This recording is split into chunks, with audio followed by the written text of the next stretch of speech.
Bonjour à tous, aujourd'hui revue matérielle et aujourd'hui on va parler de l'e-grip, donc une petite box de chez Joyetech, vraiment sympa, donc on va en faire une revue complète comme d'habitude en vidéo et en article sur vapoteur.net. On va tout de suite faire donc un gros plan et puis on reviendra pour discuter donc des détails de l'e-grip en plan large. Et on se retrouve donc en gros plan avec l'e-grip. Donc voici la boîte, une boîte en carton, plutôt simple, rien à dire. C'est plutôt solide, hein. Le packaging a été plutôt soigné, voilà, une boîte en carton, rien d'extraordinaire non plus. Hein. Mais voilà, c'est pas une vieille boîte, on a vraiment une grosse boîte pour ce qu'il faut. À l'intérieur, une carte de garantie, voilà, avec ici le petit scratch. Donc, et le numéro de série, vous grattez pour vérifier l'authenticité de votre matériel. Un mode d'emploi, donc multilangue. Dedans, vous avez évidemment le français. Enfin, évidemment, c'est de plus en plus oublié par les fournisseurs. Donc, au final, maintenant, là, Joyetech y a pensé, rien à dire. Et ce sera bien pratique pour cette box. Donc, l'e-grip en elle-même, avec le drip tip fourni. Voilà, donc on va y revenir sur le produit hein, après. On va finir le packaging d'abord. Donc si on soulève le petit couvercle, hop, en dessous on a donc un câble USB donc pour brancher l'ordinateur, une prise murale afin de le brancher sur un prise secteur si vous préférez pour faire votre recharge. Donc on va l'enlever. Et là, vous avez donc des petits joints à l'intérieur de remplacement. Une deuxième résistance, il y en a une fournie. Là, vous en avez une deuxième, donc 1,5 ohm, spécialement conçu donc pour l'e-grip, qui est fourni en plus. Et ce petit objet, donc qui va vous servir à ouvrir donc votre e-grip pour remplacer votre résistance et également à régler votre airflow. Voilà. Donc l'e-grip est une toute petite box, vous voyez, qui tient bien en main. Donc sa longueur, elle fait 10 cm. En largeur, elle est de 4,6 cm. Et une épaisseur de 2 cm qui en fait franchement une box miniature, vraiment très très discrète. Elle a une capacité donc de liquide au niveau du tank. Vous voyez, le tank est visible. Donc déjà, ça c'est plutôt sympa. Elle a une capacité donc de 3,6 ml de e-liquide, donc ce qui est plutôt correct. Une batterie, puisque c'est une box à voltage variable, tout est intégré, c'est une batterie hein, dans le même système qu'une batterie Ego ou tout ce genre de matériel. On est sur du 1500 mAh, bon, ce qui est pas trop mal, mais pas exceptionnel, ça pourrait être un peu mieux pour avoir une durée de vie un peu plus importante. Surtout quand on veut l'utiliser avec une puissance assez élevée. Au niveau de la puissance, donc, on est sur une plage de 5 à 20 watts. Donc 5-20 watts, c'est pas mal. Sachant que vous l'utiliserez surtout entre 5 et 12 watts pour les résistances qui sont fournies avec. Parce que sinon, elle le supporte assez mal. Ce sont des résistances qui sont en 1,5 ohm, mais elles le supportent franchement pas très bien. On va rentrer dans le détail. Petite chose, vous avez également le drip tip fourni, donc en acier inoxydable, donc qui est interchangeable. Voilà, je vous le montre directement. Vous pouvez changer votre drip tip. Donc ça, c'est une bonne chose. Alors tout d'abord, on peut parler déjà de la finition. Donc c'est une box qui est très très bien finie. Franchement agréable au toucher, donc elle grippe bien, d'où son nom e-grip, je pense. Elle grippe bien au niveau, elle est vraiment facile à prendre en main, ergonomique. Maintenant elle s'abîme un petit peu, j'ai remarqué, vous voyez là j'ai deux petites touches déjà, ça fait un peu plus de 2 semaines que je l'ai. Elle s'abîme un petit peu. Ils ont prévu donc chez Joyetech des protections en silicone. Donc bon, ça mange pas de pain. Si jamais vous voulez la protéger un peu plus, c'est possible. Sinon, elle est vraiment très très belle.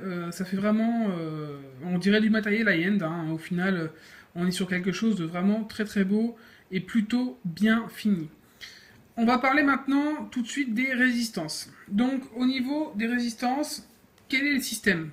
Je pense que vous vous êtes déjà posé la question, comment ça marche? Voilà. En dessous, vous avez une entrée. Vous allez devoir mettre votre résistance ou enlever votre résistance par là. Donc vous avez donc une petite pièce, celle-ci, qui va vous permettre d'ouvrir la trappe. Donc on va l'ouvrir. Vous tournez pour ouvrir la trappe.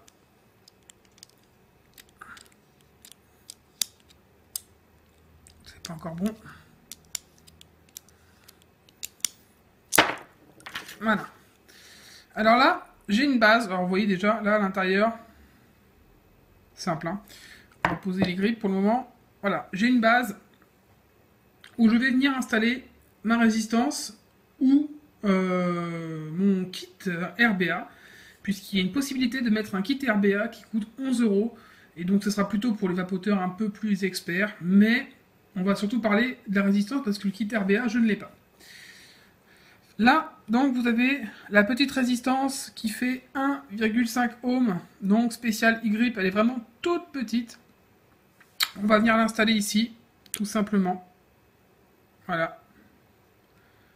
Cette résistance, déjà de base, elle y est, hein, donc bien vérifier qu'elle est déjà serrée avant de démarrer quoi que ce soit. Hop, elle est installée. Maintenant, tout simplement, je viens refermer ma box avec cette petite pièce. Et vous voyez, il y a un joint, hein, autour. Donc ça protège bien, c'est très très étanche, hein. J'ai pas eu de souci à ce niveau-là. Tout est bien étanche au niveau de cette box. C'est propre. Voilà, là c'est fermé. Donc à ce niveau-là, il n'y a rien à dire. Voilà, la résistance est installée, ou le kit RBA, après ce sera à vous de voir. C'est le petit reproche qu'on peut faire à ce niveau-là, c'est le nettoyage.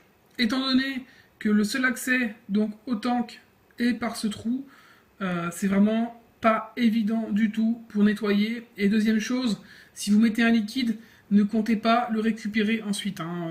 Si jamais vous voulez changer de liquide, il faudra vider votre tank, parce que dès que vous allez enlever donc cette pièce, votre liquide va tomber. Alors, pour remplir votre liquide, il va falloir que vous ouvriez cette petite trappe donc qu'on voit ici. Hop, voilà, elle est ouverte. Là, vous avez donc deux trous, donc de deux épaisseurs différentes. Un qui acceptera donc plutôt vos flacons aiguilles, et l'autre qui acceptera plutôt les embouts de bouteilles en plastique de liquide. Là, vous avez un petit joint donc qui vient protéger pour pas que le liquide ressorte, hein. C'est complètement étanche. J'ai eu très peu de soucis. Enfin, à vrai dire, j'ai eu une fois un souci au niveau du remplissage parce que j'ai rempli avec une bouteille en plastique et j'ai appuyé un peu trop fort sans rentrer suffisamment l'embout. Et du coup, ça a été un peu compliqué. Maintenant, j'ai décidé, pour plus de simplicité, d'utiliser donc des bouteilles à flacons aiguilles. Des flacons aiguilles ou donc ce YouCan. Voilà, donc là tout simplement, vous allez venir mettre ça ici. Et donc voilà, hop, c'est rempli. Je referme ma trappe. Vous voyez, pas de souci, pas de liquide qui ressort. Et là, on voit bien au niveau, c'est bien rempli, pas de souci. Alors, au niveau de la durée de vie des résistances, on va dire qu'elles sont à peu près, si vous l'utilisez pas mal, ça durera environ 2 semaines. Voilà, donc c'est bon, c'est pas extraordinaire, mais ça reste plutôt correct. On a regardé déjà au niveau du liquide. Donc vous voyez là en plus ce qui est bien, c'est on voit le niveau de liquide restant. Et ça c'est une très bonne chose parce qu'il y a pas mal de matériel sur ce genre de box où on ne voit pas ce qui reste en liquide. Donc c'est vraiment pas mal. On va donc maintenant parler de l'airflow donc qui se trouve ici. Vous avez une petite vis qui se trouve ici et qui va vous permettre de régler l'airflow. Donc vous allez la dévisser ou la revisser avec cet embout. Voilà. Et donc en dessous, vous allez pouvoir, vous avez un témoin ici qui vous montre si l'airflow est serré ou si l'airflow est plutôt ouvert. Après c'est à vous de voir. Personnellement, cette vis, je l'ai enlevée, tout simplement parce que je trouvais que pour la meilleure vape possible, il fallait l'enlever pour avoir le tirage le plus aérien possible, parce qu'en tirage serré, ça ne donne vraiment pas de bonnes performances. Donc j'ai préféré l'enlever tout de suite. Après, c'est à vous de voir si vous préférez la laisser, la serrer, la desserrer. Ce sera un choix personnel. Et donc pour finir donc ce gros plan, on va parler maintenant donc du contrôle de la molette à 360 degrés et du bouton qui contrôle la puissance donc de votre box. Alors, dessus, on va faire un petit zoom. Voilà. Vous pouvez voir, vous avez un 20 ici, noté sur la molette. Donc là, on saura qu'on est à 20 watts quand c'est placé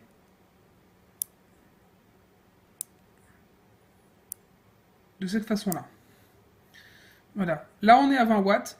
Alors, il faut qu'elle soit placée face donc à ce bouton. Le petit souci, c'est que d'une, cette molette, vous pouvez la tourner indéfiniment. Donc, il n'y a pas de blocage. Et de deux, vous savez quand vous êtes à 20 watts. Vous savez quand vous êtes au minimum, donc à 5 watts, parce que là, vous avez donc le tout petit bouton. Mais après, c'est un peu compliqué de savoir.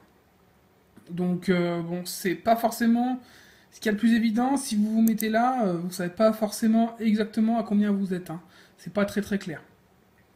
Donc, c'est un petit défaut. Et puis, deuxième petit défaut, au niveau du bouton, il bouge un petit peu. C'est assez léger, mais il bouge un petit peu. Alors, pour l'allumer, ça marche comme une batterie Ego, simple. Donc, vous appuyez 5 fois.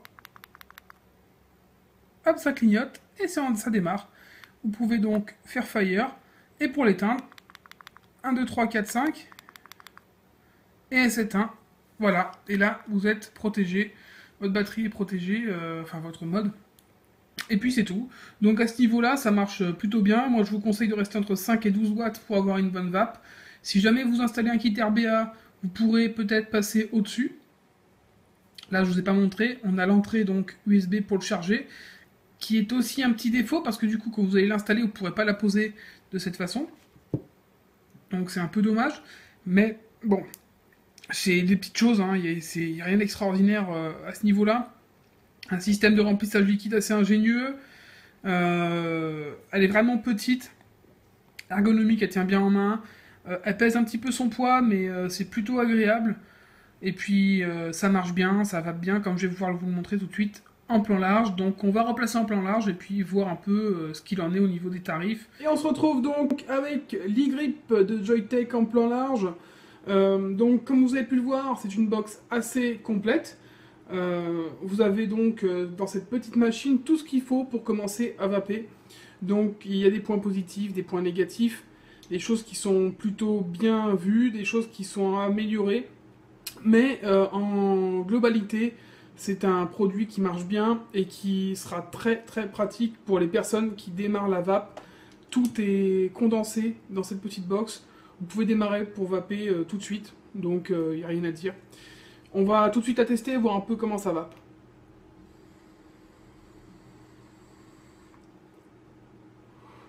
Donc vous voyez, ça va bien, et là, je suis pas très haut, hein. J'ai dû me mettre, allez, on va dire à 12 watts.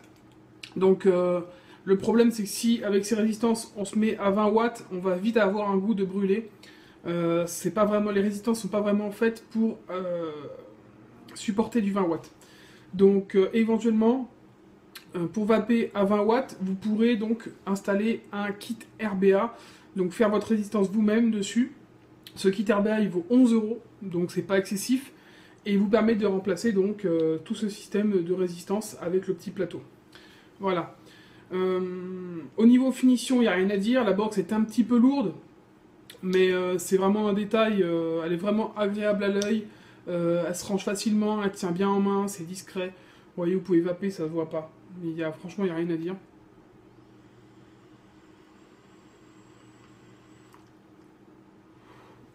Non, après, ça marche bien. Je sais que moi, personnellement, le matin, j'aime bien ne pas être agressé par tout de suite du sub-ohm, de la vape concentrée. Donc, j'aime bien prendre cette petite box pour démarrer ma vape tranquillement le matin. Au niveau des rendus de saveur. C'est pas trop mal, même avec ces résistances-là à 1,5 ohm. Bon, bah, on n'est pas non plus dans de la vape extrême et dans des rendus de saveur exceptionnels, mais ça marche bien. Personnellement, je trouve que c'est vraiment un bon compromis pour démarrer la vape.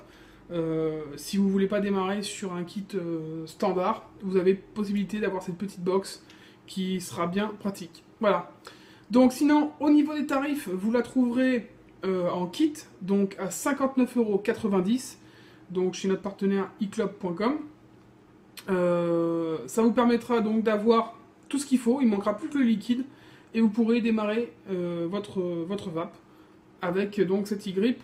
Vous avez la possibilité de rajouter donc une protection en silicone dessus si vous désirez.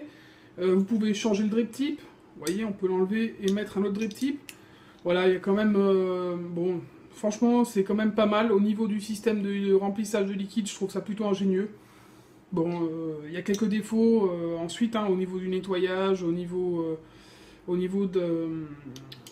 d'écran, là, on n'a pas forcément... on ne sait pas forcément à combien on est au niveau de la puissance. Donc ça, c'est des petits moins.